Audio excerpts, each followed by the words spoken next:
What's up, folks? It's Eric Barfield, and I am so excited to announce the release of a brand new main stage concert that we're releasing today called Bruno Synth. So this amazing synthesizer is not just a sample-based machine. We actually took the guts of an Alchemy preset and spent about 50-60 hours rerouting, tweaking, adjusting everything inside of this Alchemy synth and making it behave exactly like a classic vintage synth. We tried to model it loosely after two that we really loved, which was the Juno 106 and the Juno 60. And I think the results that we got are truly amazing, considering that we're using just Alchemy and a few stock plugins from Mainstage. So before we get too far into this, I just want you to hear how great this thing sounds. This first preset is my favorite.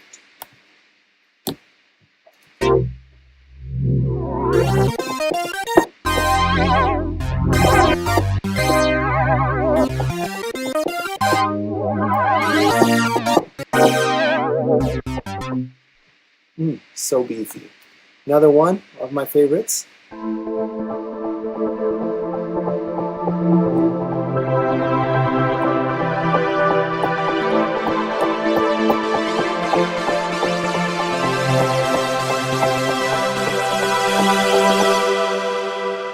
We've covered a lot of ground with this too, including some stuff like the squelchy bass. This one's a great classic. You might recognize it. It starts with a TB and ends with a 03.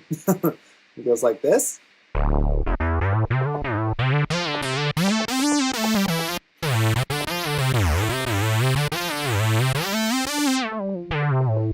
As you can hear, all of those oscillators, filters, the resonance, that's all interacting the way that the originals sound, and which is just incredible that we can do this with just Alchemy. Another great one that would be a good example of that would be one called Cars. You might recognize this one.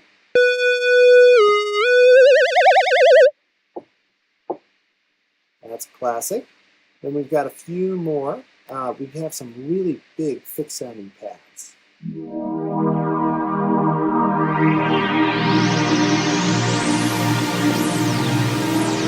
Lots of resonance going on in that one. We have another great one. One of my favorites is the Pure pad. It sounds like this. But as we sweep up, you can feel that filter start to really open up and breathe.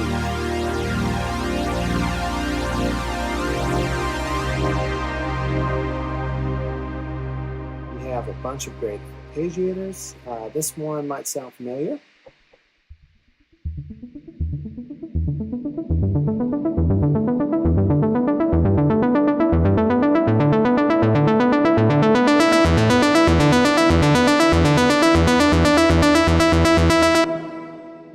So much warmth there. Then we have a bunch of fun effects type pads. So this one's called Cut the Noise.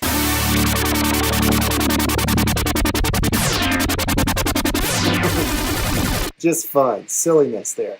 But we also have some really useful things, like this one would be a great sweep into a song.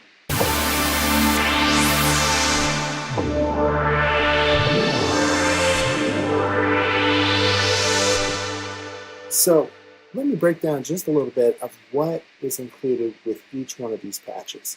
So to start off, we have an LFO that models again about 106. It's very simple, just a rate and a delay.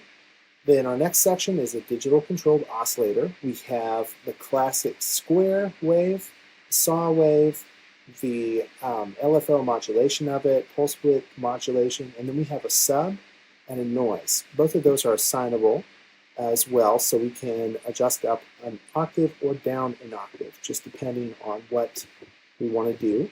All of these have been MIDI maps, and there's a MIDI implementation guide as well if you want to get all geeky and figure that out. Then we have a high-pass filter, very classic. I'll go ahead. We have a low-pass filter. it took us the better part of 3 hours to just get the slope right on this, because it's a really complicated one.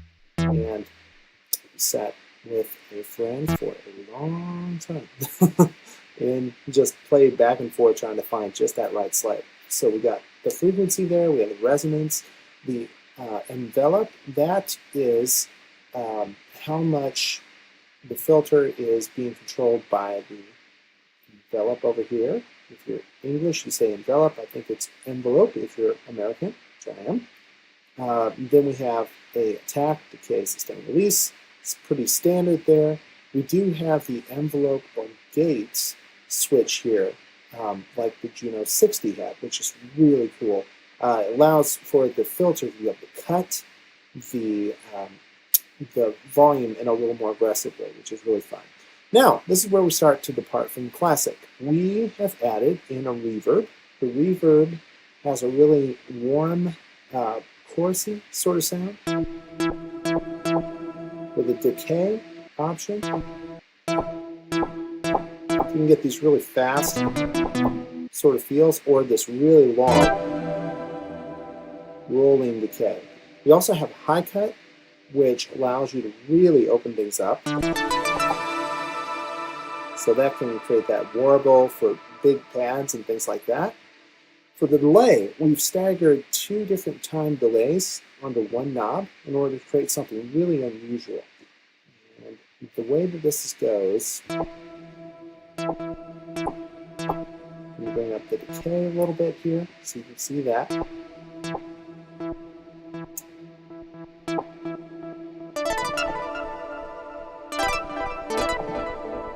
You can hear it pulsing back and forth in both directions. Those are really cool effects section, very simple, something you can grab quickly and build something amazing.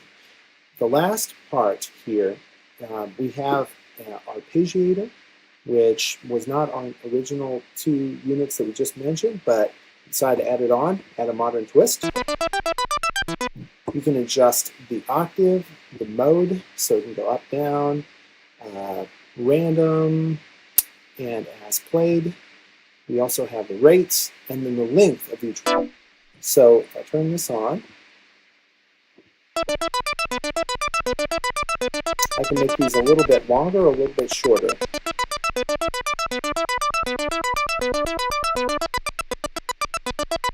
Very handy. We also have our standard portamento and then a volume knob. We also have 2 chorus effects, which closely models the Juno 106. This took hours, in fact days, to get right. What this models is the first circuit and the second circuit in the chorus modulation on the Juno 106, which is legendary for being a super warm chorus. So here's the first one. Here's without. And then just a little stereo width with the first. And then here's the second one by itself. But the real magic happens when you put them both together, like this. And that's where a lot of the classic sounds that we get are just really start to shine there. So that covers pretty much everything in the Bruno synth. The cool thing about this synth is it's not just for main stage.